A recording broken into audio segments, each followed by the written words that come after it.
அனைவருக்கும் வணக்கம். தமிழ்நாட்டின் அரசு ஊழியர்கள் சிலரது பென்ஷன் விவகாரத்தில் சென்னை உயர்நீதிமன்றம் ஒரு தீர்ப்பளிச்சிருக்காங்க.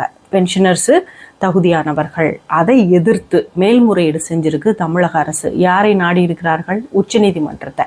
ஆனால் இந்த வழக்கை பார்த்த உச்சநீதிமன்ற நீதிபதிகள் இந்த பென்ஷனர் விவகாரத்தில் சென்னை உயர்நீதிமன்றம் ஒரு தீர்ப்பளித்த பிறகு உச்சநீதிமன்றத்தை நாடியதே தவறு அப்படின்னு சொல்லி 5 லட்ச ரூபாய் அபராதம் விதிச்சிருக்கிறார்கள். யாருக்கு?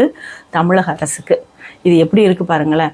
அதாவது அரசு ஊழியர்கள் சிலரது இந்த பென்ஷன் விவகாரத்தில் அவர்கள் தகுதியற்றவர்கள் அப்படின்றத நிரூபிப்பதற்கு சென்னை உயர்நீதிமன்றத்தில் ஒரு வழக்காகி அது அவங்களுக்கு பென்ஷனர்ஸ்க்கு ஃபேவரான பிறகு தகுதியற்றவர்கள் அப்படின்றத நிரூபிப்பதற்காக மேல்முறையீடு உச்சநீதிமன்றத்தை நாடி இருக்கிறது எப்படி இருக்குது?